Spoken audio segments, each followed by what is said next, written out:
Phone call మెర్జింగ్తో మీ ఖాతాలు ఖాళీ అవుతున్నాయనే విషయం మీకు తెలుసా? హాయ్ ఫ్రెండ్స్, మార్కెట్లోకి ఇంకో కొత్త స్కామ్ వచ్చింది. దాని పేరే కాల్ మెర్జింగ్ స్కామ్. దీని గురించి చెప్తాను, జాగ్రత్తగా వినండి. అపరిచిత వ్యక్తులు మీకు ఫోన్ చేసి మరొక నెంబర్ నుంచి వస్తున్న కాల్ను మెర్జ్ చేయమని కోరితే అది ఖచ్చితంగా మోసమని గ్రహించండి. అపరిచిత వ్యక్తులు ఫోన్ చేసి మేము బ్యాంక్ నుంచి మాట్లాడుతున్నామని లేదా మీకు స్నేహితుడిని అని చెప్తే నమ్మకండి. అనుమానాస్పద ఫోన్ కాల్స్ పై వెంటనే సైబర్ సెక్యూరిటీ బ్యూరో 1930 కాల్ చేసి చెప్పండి. ఓటీపీ పంచుకున్నట్లు అనుమానం గనుక వస్తే వెంటనే మీ బ్యాంక్ అధికారులకు సమాచారం ఇచ్చి డబ్బులు పోకుండా తగిన చర్యలు తీసుకోవాలి. ఈ స్కామ్లో ముఖ్యంగా ఒక అపరిచిత వ్యక్తి మీ ఫోన్ నెంబర్ నుంచి మీ స్నేహితుడి నుంచి తీసుకున్నాడని చెప్తూ కాల్ చేయడం జరుగుతుంది. అక్కడ ఈ స్కామ్ ప్రారంభమవుతుంది.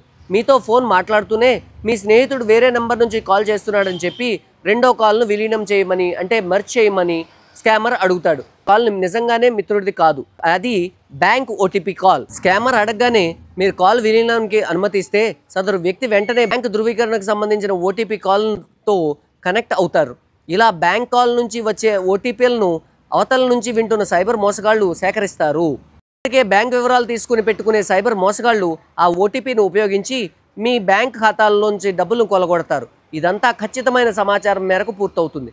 కాబట్టి మీరు ఎవ్వరికీ కూడా మీ ఓటీపీలను షేర్ చేయొద్దు. ఒకవేళ తెలియని వ్యక్తి కనుక మీకు ఫోన్ చేస్తే ఆ కాల్ని కట్ చేసేయండి, దాన్ని నమ్మకండి.